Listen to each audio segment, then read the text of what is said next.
Welcome back to our channel. ஆமாங்க, இது மட்டும் நடந்தாச்சுன்னா நம்ம காலையில் சாப்பாடை ராமேஸ்வரத்தை சாப்பிட்டு அப்படியே மத்தியான சாப்பாடை இலங்கையில் போய் சாப்பிடலாம். அது என்னன்னு தெரிஞ்சுக்க இந்த வீடியோவை ஃபுல்லாக பாருங்கள். நான் உங்கள் சொக்காளி. தனுஷ்கோடியிலிருந்து இலங்கைக்கு தரைவழி பயணம் மிக விரைவில் சாத்தியமாகுது. இந்தியா இலங்கை இடையே ரயில் மற்றும் கப்பல் பயணம் ஆங்கிலேயர் காலத்தில் உருவாக்கப்பட்டிருக்கு. சரியாக சொல்ல போயாச்சுன்னா 24/2/1919 தனுஷ்கோடி தலைமன்னாரிடையே உருவாக்கப்பட்டிருக்காங்க. இதற்காக தனுஷ்கோடி தலைமன்னாரிடையே துறைமுகமும் அமைச்சிருக்காங்க. சுமார் 59 வருஷத்துக்கு முன்னாடி, அதாவது 1964 தனுஷ்கோடி இயற்கை சீற்றத்தால் பாதிக்கப்பட்டு மொத்தம் அழிஞ்சு போச்சு. மேலும் இலங்கையில் நடைபெற்ற உள்நாட்டு போர் காரணமாக இந்த கப்பல் போக்குவரத்து மொத்தமாக நிறுத்தி வைக்கப்பட்டது. இந்நிலையில இந்தியா இலங்கையிடையே மீண்டும் தரைவழி பயணத்தை துவங்கணும்னு சொல்லிட்டு மக்கள் கோரிக்கை வச்சிருந்தாங்க. இதனால இந்திய அரசாங்கம் இலங்கை அரசாங்கத்திட்ட பேச்சுவார்த்தை நடந்துச்சு. ஆனா இலங்கை அரசாங்கம் இதுக்கு ஒத்துழைப்பு கொடுக்கல.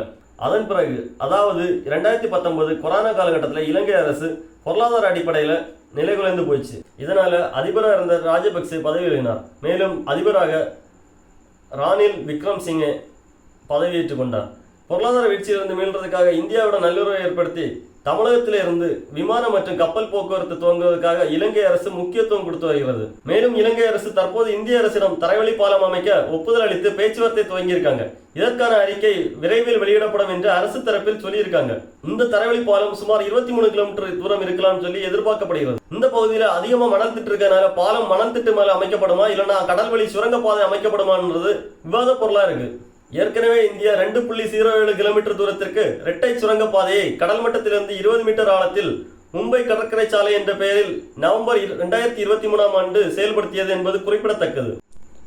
வீடியோ பிடிச்சிருந்தா லைக் பண்ணுங்க, கமெண்ட் பண்ணுங்க, சப்ஸ்கிரைப் பண்ணுங்க. நான் உங்கள் சொக்காளி.